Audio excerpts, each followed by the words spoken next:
दोस्तों, एक ऐसा मामला जिसने पूरे देश को झकझोर कर रख दिया है। सोनम रघुवंशी, जिसका नाम पिछले कई दिनों से सुर्खियों में था, आखिरकार मिल गई है। उसे 8 जून की रात गाजीपुर के एक ढाबे से पकड़ा गया। लेकिन सवाल यह है कि क्या सोनम रघुवंशी ने ही अपने पति राजा रघुवंशी की हत्या की साजिश रची थी? अगर हाँ, तो इसके पीछे क्या वजह थी और वो कौन लोग थे जिन्होंने इस वारदात को अंजाम दिया? मेघालय पुलिस ने अपनी प्रेस कॉन्फ्रेंस में चौंकाने वाला खुलासा किया।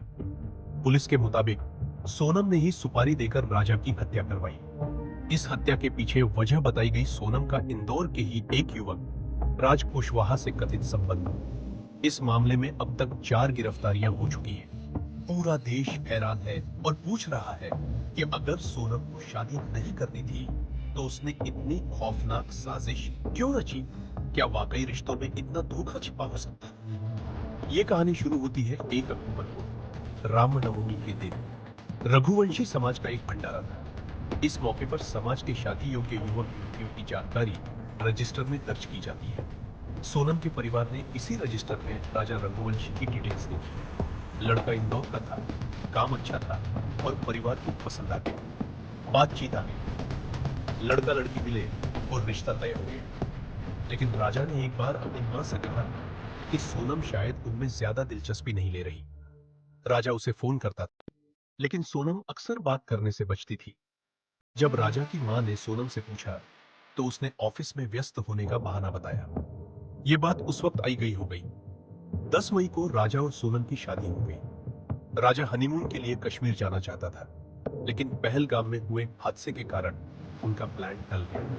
इसके बाद सोनम ने राजा से बिना पूछे मेघालय की टिकट बुक करवा दी। 20 मई को दोनों बेंगलुरु होते हुए गुवाहाटी पहुंचे। उन्होंने मां कामाख्या के दर्शन किए और फिर 22 मई को शिलांग के लिए रवाना हुए। शिलांग पहुंचकर वे चेरापूंजी के पास एक होम स्टे में रुके। देसी पशाई बेट बेट आप 22 आरू बैट से 23 मई की सुबह करीब 5:30 बजे दोनों ने होम स्टे चेकआउट कर लिया। इतनी सुबह चेकआउट करने पर होटल स्टाफ को भी थोड़ी हैरानी हुई। इसके बाद दोनों 330 किलोमीटर दूर एक वाटरफॉल की ओर निकल पड़े। हैरानी की बात यह थी कि उस इलाके में कर्फ्यू लगा हुआ था और रास्ता भी बेहद कठिन था। दोपहर करीब 1:30 बजे सोनम ने अपनी सास को फोन करके बताया कि वे एक कैफे के पास है। 2 बजे के बाद जब परिवार वालों ने दोबारा फोन किया तो राजा का फोन बंद मिला। सोनम का फोन भी स्विच ऑफ आ रहा था। 24 मई को भी दोनों के फोन किए। तब राजा के परिवार ने उनकी स्कूटी की तस्वीर से स्कूटी मालिक का नंबर निकाला। स्कूटी मालिक से बात करने में पता चला कि स्कूटी अभी तक वापस नहीं आई है। इसके बाद राजा का भाई तुरंत शिलांग पहुंचा। शुरुआत में स्थानीय पुलिस ने मामले को ज्यादा गंभीरता से नहीं लिया, लेकिन जब इंदौर कमिश्नर के जरिए दबाव पड़ा तो मामला तेजी से आगे बढ़ा। मेघालय पुलिस ने एक बड़ा सर्च ऑपरेशन शुरू किया। सर्च ऑपरेशन के दौरान स्कूटी लावारिस हालत में मिली। इसी दौरान एक लोकल गाइड ने पुलिस को अहम जानकारी दी। गाइड ने बताया कि उसने सोनम और राजा के साथ 3 और लोगों को देखा था। ये लोग हिंदी में बात कर रहे थे और स्थानीय नहीं लग रहे थे। गाइड ने यह भी बताया कि सोनम पीछे चल रही थी, जबकि बाकी 3 लोग राजा के साथ आगे। 27 मई को पहाड़ी इलाके में 2 बैग मिले। इसके बाद भारी बारिश के कारण सर्च ऑपरेशन कुछ दिनों के लिए रोकना पड़ा। दूसरा मुई 2 जून को एक खाई में एक लाश मिली। शव की हालत बेहद खराब थी, जिससे पहचानना मुश्किल हो रहा था। लेकिन राजा की कलाई पर बना एक टैटू, जिस पर राजा लिखा था, पहचान का जरिया। पोस्टमार्टम रिपोर्ट में सामने आया कि राजा की मौत किसी नुकीले हथियार से किए गए हमले के कारण हुई थी। 4 जून को राजा का शव मिला। इस पूरी घटना के दौरान सोनम का कोई सुराग नहीं मिला। इससे कई सवाल खड़े हुए। क्या सोनम की भी हत्या हो गई? क्या उसे कहीं बेच दिया गया, या क्या वो खुद इस हत्या की साजिश में शामिल थी? पुलिस की जांच में मोबाइल टावर लोकेशन से एक अहम सुराग मिला। पता चला कि सोनम के पास एक और मोबाइल नंबर था, जिससे इंदौर में कई कॉल किए गए थे। इस सुराग के आधार पर मध्य प्रदेश और उत्तर प्रदेश पुलिस ने मिलकर छापेमारी की। इस दौरान 4 लोगों को गिरफ्तार किया गया।